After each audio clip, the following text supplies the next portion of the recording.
प्रिय भक्तों, आशा करती हूँ कि आपने असली अनुराग सागर का पाठ 7 सुन लिया होगा बहुत अच्छे से। उसमें यह बताया गया था कि ब्रह्मा जी ने किस प्रकार गायत्री और पुष्पावती को मना लिया था कि अष्टांगी को जाके हम झूठ बोलेंगे कि ब्रह्मा ने काल निरंजन के शीश के दर्शन किए हैं और काल निरंजन के चरण छुए हैं। तो उसके आगे क्या हुआ ये हम बताते हैं अब।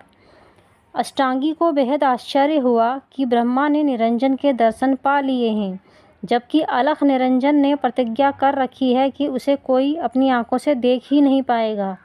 फिर ये तीनों लबारी झूठे कपटी कैसे कहते हैं कि उन्होंने निरंजन को देखा है। उसी क्षण अष्टांगी ने निरंजन पर ध्यान लगाया और बोली, मुझे सत्य बताओ निरंजन। तो निरंजन ने कहा, ब्रह्मा ने मेरा दर्शन नहीं पाया, उसने तुम्हारे पास आकर झूठी गवाही दी है। उन तीनों ने झूठ बनाकर सब कहा है, वह सब मत मानो, वह झूठ है। अष्टांगी को बहुत क्रोध आया। उसने ब्रह्मा को श्राप दिया, तुमने मुझसे आकर झूठ बोला, अतः कोई तुम्हारी पूजा नहीं करेगा। एक तो तुम झूठ बोले और दूसरे तुमने ना करने योग्य कर्म दुष्कर्म करके बहुत बड़ा पाप अपने सिर ले लिया। आगे जो भी तुम्हारी शाखा संतति होगी वह बहुत झूठ और पाप करेगी। तुम्हारी संतति ब्रह्मा के वंश अथवा ब्रह्मा के नाम से पुकारे जाने वाले ब्राह्मण प्रकट में तो बहुत नियम धर्म व्रत उपवास पूजा शुचि आदि करेंगे, लेकिन उनके मन में भीतर पाप मैल का विस्तार रहेगा। तुम्हारी वे संतान विष्णु भक्तों से अहंकार करेंगी, इसलिए नरक को प्राप्त होंगी। तुम्हारे वंश वाले पुराणों की धर्म कथाओं को लोगों को समझाएंगे, परंतु स्वयं उसका आचरण नहीं करेंगे और दुख पाएंगे। उनसे जो और लोग ज्ञान की बात सुनेंगे उसके अनुसार वे भक्ति कर सत्य को बताएंगे। ब्राह्मण परमात्मा का ज्ञान भक्ति को छोड़कर दूसरे देवताओं को ईश्वर का अंश बताकर उनकी भक्ति पूजा तुमसे कराएंगे। औरों की निंदा करके विकराल काल के मुँह में जाएंगे। अनेक देवी देवताओं की बहुत प्रकार से पूजा करके यजमानों से दक्षिणा लेंगे और दक्षिणा के कारण पशु बलि में पशुओं का गला भी कटवाएंगे। कौन? ब्राह्मण। दक्षिणा के लालच में यजमानों को बेवकूफ़ बनाएंगे। वे जिसको शिष्य बनाएंगे उसे भी परमार्थ कल्याण का रास्ता नहीं दिखाएंगे। परमार्थ के तो वे पास भी नहीं फटकेंगे, परंतु स्वार्थ के लिए वे सबको अपनी बात समझाएंगे।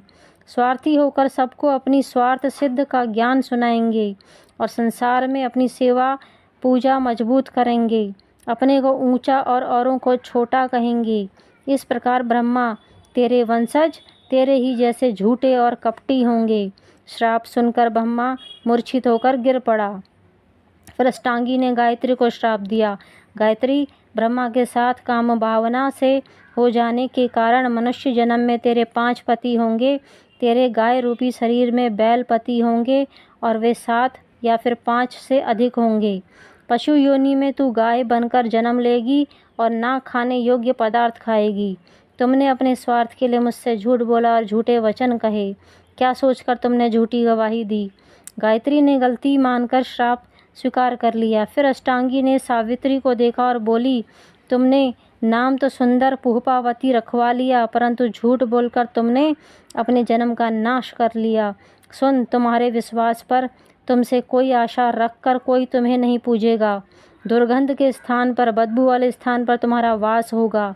काम विषय की आशा लेकर अब नरक की यातना भोगो। जानबूझकर जो तुम्हें सींच कर लाएगा उसके वंश की हानि होगी। अब तुम जाओ और वृक्ष बनकर जन्मो। तुम्हारा नाम केवड़ा केतकी होगा। कबीर बोले, अष्टांगी के श्राप के कारण ब्रह्मा गायत्री और सावित्री तीनों बहुत दुखी हो गए। अपने पाप कर्म से वे बुद्धिहीन और दुर्बल हो गए। काम विषय में प्रवृत्त कराने वाली कामिनी स्त्री कालरूप काम वासना की इच्छा की अति तीव्र कला है। इसने सबको अपने शरीर में सुंदर चमड़ा में फंसा रखा है। शंकर, ब्रह्मा, सनकादि और नारद जैसे कोई भी इससे बच नहीं पाए। कोई विरला संत साधक बच पाता है जो सद्गुरु के सत्य शब्दी को भली प्रकार अपनाता है। सतगुरु के शब्द प्रताप से ये काल कला मनुष्य को नहीं व्यापती, अर्थात कोई उसकी हानि नहीं कर पाता। जो कल्याण की इच्छा रखने वाला भक्त मन वचन कर्म से सतगुरु के श्री चरणों की शरण ग्रहण करता है, पाप उसके पास नहीं आता। कबीर साहब आगे बोले, ब्रह्मा विष्णु महेश तीनों को श्राप देने के बाद अष्टांगी मन में पछताने लगी। उसने सोचा, श्राप देते समय मुझे बिल्कुल दया नहीं आई, अब ना जाने निरंजन मेरे साथ क्या व्यवहार करेगा। उसी समय आकाशवाणी हुई, भवानी तुमने यह क्या किया? मैंने तो तुम्हें सृष्टि रचना के लिए भेजा था, परंतु तुमने श्राप देकर ये कैसा चरित्र किया। भवानी, ऊंचा और बलवान ही निर्बल को सताता है, और यह निश्चित है कि वह इसके बदले दुख भी पाता है। इसलिए जब द्वापर युग आएगा तब तुम्हारे भी 5 पति होंगे। भवानी ने अपने श्राप के बदले निरंजन का श्राप सुना तो मन में सोच विचार किया, पर मुंह से कुछ न बोली। वह सोचने लगी, मैंने बदले में श्राप पाया। निरंजन, मैं तो तेरे वश में हूँ, जैसा चाहो व्यवहार करो। फिर अष्टांगी ने विष्णु को दुलारते हुए कहा, पुत्र तुम मेरी बात सुनो, सच सच बताओ, जब तुम पिता के चरण स्पर्श करने गए तब क्या हुआ? पहले तो तुम्हारा शरीर गोरा था, तुम श्याम रंग कैसे हो गए? विष्णु ने कहा, पिता के दर्शन हेतु जब मैं पाताल लोक पहुंचा तो शेष नाग के पास पहुंच गया। वहां उसके विष के तेज से मैं सुस्त हो गया। मेरे शरीर में उसके विष का तेज समा गया, जिससे वह मैं श्याम रंग का हो गया। तब एक आवाज़ हुई, विष्णु तुम माता के पास लौट जाओ। यह मेरा सत्य वचन है कि जैसे ही सतयुग त्रेता युग बीत जाएंगे तब द्वापर में तुम्हारा कृष्ण अवतार होगा। उस समय तुम शेष नाग से अपना बदला लोगे। तब तुम यमुना नदी पर जाकर नाग का मान मर्दन करोगे। यह मेरा नियम है कि जो भी ऊंचा नीचे वाले को सताता है उसका बदला वह मुझसे पाता ही है। जो जीव दूसरे को दुख देता है उसे मैं दुख देता हूँ। हे माता, उस आवाज़ को सुनकर मैं तुम्हारे पास आ गया। यही सत्य है कि मुझे पिता के श्री चरण नहीं मिले।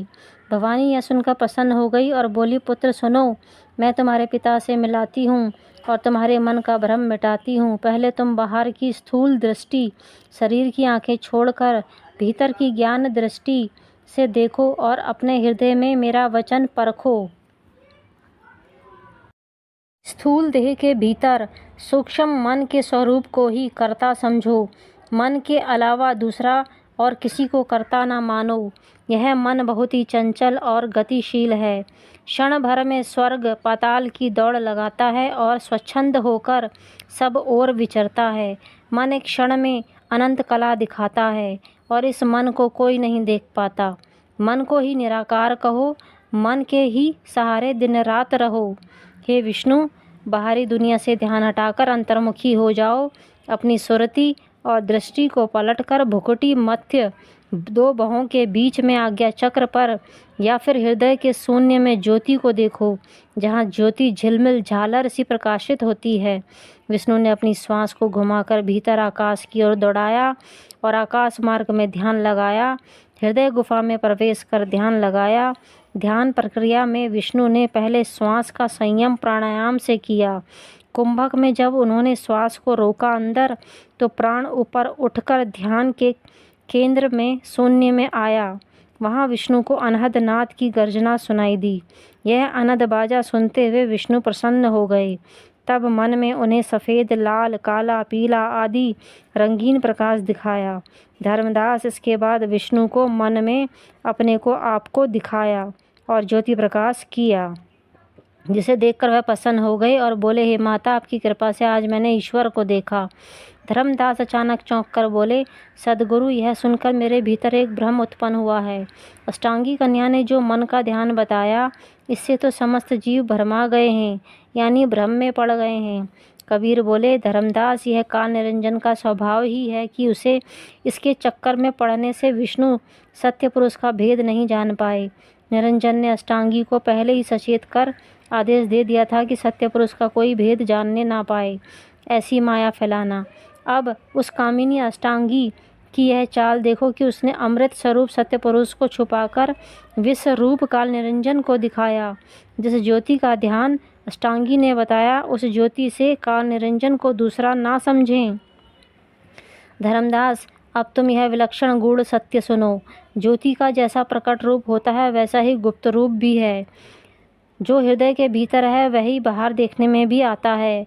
जब मनुष्य दीपक जलाता है तो उस ज्योति के भाव स्वभाव को देखो और निर्णय करो। ज्योति को देखकर पतंगा बहुत खुश होता है और प्रेमवश अपना भला जानकर उसके पास आता है, लेकिन ज्योति को स्पर्श करते ही पतंगा भस्म हो जाता है।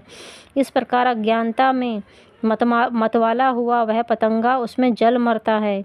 ज्योति स्वरूप काल निरंजन भी ऐसा ही है। जो भी जीवात्मा उसके चक्कर में आ जाता है, क्रूर काल उसे छोड़ता नहीं।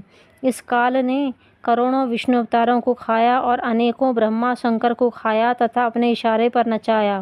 काल द्वारा दिए जाने वाले जीवों के कौन कौन से दुख को मैं कहूँ, वह लाखों जीव रोज ही खाता है। ऐसा वह भयंकर काल निर्दयी है। धर्मदास बोले, मेरे मन में संशय है। अष्टांगी को सत्य पुरुष ने उत्पन्न किया था और जिस प्रकार उत्पन्न किया वह सब कथा मैंने जानी। काल निरंजन ने उसे भी खा लिया। फिर वह सत्य पुरुष के प्रताप से बाहर आ गई। फिर उस अष्टांगी ने ऐसा धोखा क्यों किया कि काल निरंजन को तो प्रकट किया और सत्य पुरुष का भेद गुप्त रखा। यहाँ तक कि सत्य पुरुष का भेद उसने ब्रह्मा विष्णु महेश को भी नहीं बताया और उनसे भी काल निरंजन का ध्यान कराया। अष्टांगी ने कैसा चरित्र किया कि सत्य पुरुष को छोड़कर काल निरंजन की साथी हो गई, अर्थात जिन सत्य पुरुष का वह अंश थी उसका ध्यान क्यों नहीं कराया। कबीर साहब बोले, धर्मदास, नारी का स्वभाव तुम्हें बताता हूँ। जिसके घर में पुत्री होती है वह अनेक जतन करके उसे पालता है पोसता है। पहनने को वस्त्र, खाने को भोजन, सोने को सैया, रहने को घर आदि सब सुख देता है और घर बाहर सब जगह उस पर विश्वास करता है। उसके माता पिता उसके हित में यज्ञ आदि करा के उसका विवाह कराते हैं विधि पूर्वक और उसे विदा करते हैं। माता पिता के घर से विदा होकर वह अपने पति के घर आ जाती है तो उसके साथ सब गुणों में होकर प्रेम में इतनी मग्न हो जाती है कि अपने माता पिता सबको भुला देती है। धर्मदास, नारी का यही स्वभाव है। इसलिए नारी स्वभाव वश अष्टांगी भी पराये स्वभाव वाली हो गई है। वह काल निरंजन के साथ होकर उसी की होकर रह गई और उसी के रंग में रंग गई। इसलिए उसने सत्य पुरुष का भेद प्रकट नहीं किया और विष्णु को काल निरंजन का रूप दिखाया। आज के लिए इतना ही। सत साहेब, सत साहेब, सत साहेब।